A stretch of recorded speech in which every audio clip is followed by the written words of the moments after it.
want to welcome you guys all to the 9:30 Ghost Graveyard Tour. You okay? Yeah. Okay. We are going to be going around town tonight, and I'm going to be telling you guys some haunted stories and some ghost stories outside of some of our most haunted locations. Now, before we get going, though, does anybody know what the difference is between a graveyard and a cemetery? No? All right. A graveyard has a place of worship on it, while a cemetery actually does not. It's just strictly a burial place. My name is Lindsay Hoover, and I am a licensed tour guide, or ghost guide with Bulldog Tours. All right, folks, you kind of almost have to have some sort of humor when it comes to death. But too often we find that either you're one way or another. Either you're very grim, and there's nothing wrong with that, or you kind of have a bit of a sense of humor. Reverend Post had a sense of humor. For many, many years, I had not really had anything that I could really consider an experience. And I guess I was really looking for one. And especially after my husband passed away, I was really wanting to get back into touch with him, or at least have some sort of closure. Okay, so just watch out for those two headstones there. Okay. Welcome to the circular graveyard. It's my one special effects. Come on in, you guys. I was starting to feel a little disheartened that maybe my entire life I had been lied to, or had been lying to myself that ghosts really didn't exist or spirits didn't exist.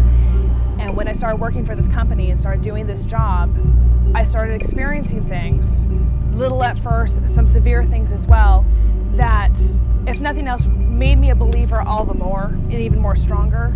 And it has given me the idea that while he might not be with me here physically, he's definitely with me on some level or another. And it's given me a lot of closure in that as well. Our story takes place June 10th, 1987. A couple days later, when he got his film developed, he found something quite interesting. He found two really great pictures of the graveyard at night with that light on it. But then he found another picture of the graveyard at night with that really good light on it, with a woman kneeling in front of one of the tombstones. What they found was a story about a woman named Sue Howard Hardy, who was born in December 14th.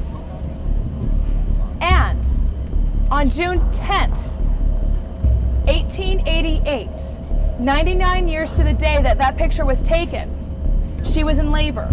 But what I see in this picture is a young woman, and it looks like she's kneeling at a grave. That particular day had some sort of effect. They were affected, I should say, some way. And my training manager at the time was just shaking. He was just uncontrollably shaking. My core temperature dropped. I was nauseated and tired and dizzy. And that was when one of my friends collapsed in front of me. And while I was trying to assist her, she was assuring me she had not collapsed, but that she had been forced to the ground. And that was when I noticed that she had finger marks around her throat. Folks, the back gate door is not locked, so if you do want to go ahead and wander out, you're more than welcome to. And if you had sat for a portrait, chances are you were probably alive, and you would look alive in that picture. So a miniaturist, all he needed to do is just shrink the picture down. Harriet Mackey was only 17. She had not yet come into her wealth yet. And so for that reason, they actually had to paint her from her body. So PR Valet had the distinct pleasure of having to paint Miss Mackey for over a month and a half. Remember, she died in June. They did not embalm, and they did not have air conditioning. So when Mr. Valet actually started painting Harriet, he could sit for 8 hours at a time painting her picture. However, as time went on and she started decomposing, he could sit with her for, at some lengths, no more than 10 minutes before the stench was too great. In Pittsburgh, a gentleman who worked for the city of Pittsburgh, he actually bought 2 meters, parking meters, had them painted red, and had the coin slots welded shut, planted one on either side of his headstone so that they would forever read expired. Yes, I think that is absolutely classic. The ghosts at base are energy, and whether they truly are mindless or they're not, it seems that that sort of energy can sometimes get out of control. So whether or not it's a ghost per se, I think that there is a possibility of some danger. I don't always think that that's the case, though. I think more often than not, we do more damage to ourselves than really some otherworldly entity. I do believe in demons, and I do believe in ghosts, and I do believe in not so nice spirits, and I do know that those sort of things do happen.